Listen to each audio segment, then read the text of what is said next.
YouTube, today we're in Job 11, 12, and 13. Remember, Job is probably most likely around the time of Abraham, Isaac, and Jacob. Job is the wealthiest man in the area. He's blameless. He's a man of complete integrity. He fears God. He stays away from evil. These are all God's words. These aren't Job self-describing himself. The heavenly courts meet together. Satan comes along with them. Whatever the heavenly courts means, God's there. Angels are there, or heavenly courts there. Satan happens to be there. God asks Satan, have you noticed my servant Job? And he lists all these things about him and says, yes, but he wouldn't follow you if he didn't have everything. So he allows Satan to take everything from him. Then that didn't work.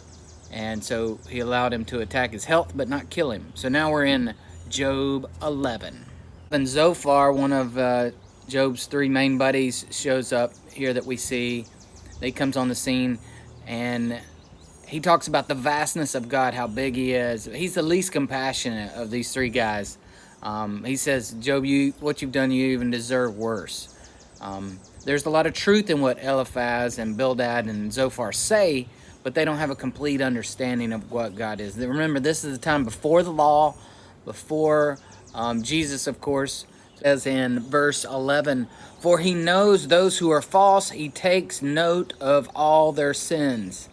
Verse 13, if you would only prepare your heart and lift up your hands in prayer. Hadn't Job already done this? We'll see that he has in chapter 12.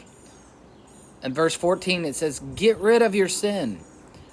Job wasn't living some evil life. He didn't have some big sin that God was just punishing him about. There wasn't a consequence of some action that he had done. But his buddy wanted him to confess some secret life of sin that he lived in.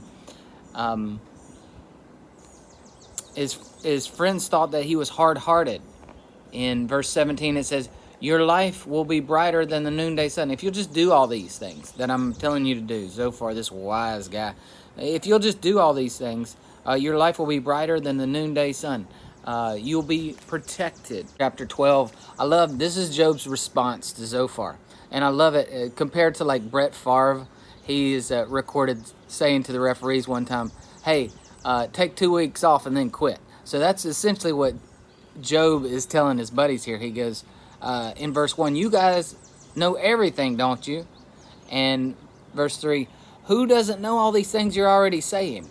And what they're talking about is the scales of justice, which we've talked about in days past.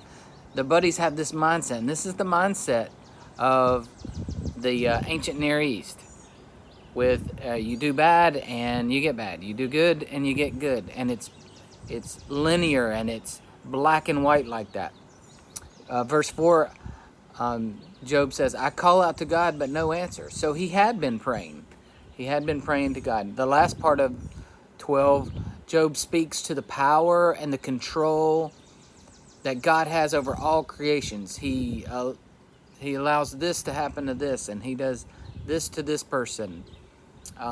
He can do all things. 13 continues with Job's response, also beginning his argument, his case with God, which is always a mistake, to justify ourselves or try to be completely perfect, completely righteous before a holy and righteous and just God. Reaping what we sow is a general principle. Jesus talks about that. It is a general principle set in place by God, much like gravity is a general principle. But bad things do happen to good people. He says to his friends, you are, in verse 2 of 13, you're no better than I.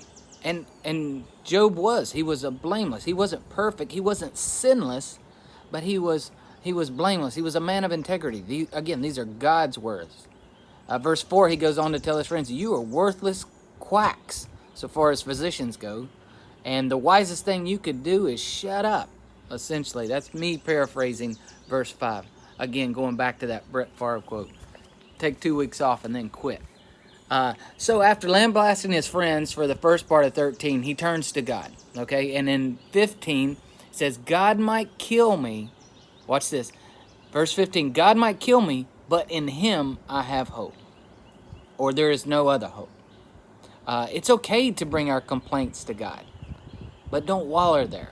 He's big enough to hear your complaints, but we're not supposed to stay there in our misery, in our despair. Job brings his case to God by making himself small and irrelevant compared to God.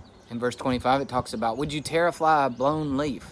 You know, a leaf falling to the ground is about the most worthless thing there is. Would you chase dry straw?